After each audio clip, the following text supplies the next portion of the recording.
হরে কৃষ্ণ কৃষ্ণ কৃষ্ণ হরে হরে, হরে রাম রাম রাম হরে হরে। নমস্কার বন্ধুরা, আজ শ্রীকৃষ্ণ জন্মাষ্টমী। আজকের ভিডিওতে আপনাদের জানাবো আজকের এই পুণ্য দিনে ভগবান শ্রীকৃষ্ণের কৃপাদৃষ্টি যদি আপনি লাভ করতে চান, তাহলে রাত্রিবেলায় জপ করুন এই বিশেষ মন্ত্রটি। ভগবান শ্রীকৃষ্ণের অশেষ কৃপা আপনি লাভ করবেন। তাই বন্ধুরা, এই সুযোগ আপনি হাতছাড়া করবেন না।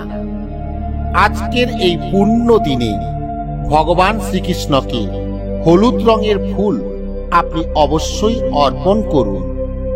বাড়িতে নিয়ে আসুন একটি ময়ূর পালক। এতে ভগবান শ্রীকৃষ্ণের কৃপাদৃষ্টি আপনার উপর বর্ষিত হবে। এবার আপনাদের বলবো সেই বিশেষ মন্ত্রের ব্যাপারে।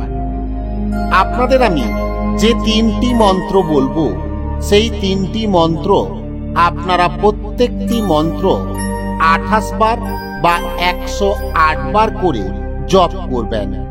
আপনারা যদি ভগবান শ্রীকৃষ্ণের কৃপা চান, আপনারা যদি চান আপনাদের জীবন থেকে সমস্ত বাধা বিঘ্ন দূর হয়ে যাক, আপনারা যদি চান আপনাদের জীবনে আসুক সুখ, শান্তি, সমৃদ্ধি, বৈভব, ঐশ্বর্য, তাহলে অবশ্যই এই মন্ত্রগুলি আজকের এই পবিত্র দিনে আপনি জপ করবেন। প্রথম মন্ত্রটি হল, হে কৃষ্ণ করুণা সিন্ধু দীনবন্ধু জগৎপথে গোপেশ গোপিকা কান্ত রাধা কান্ত নমস্তুতে।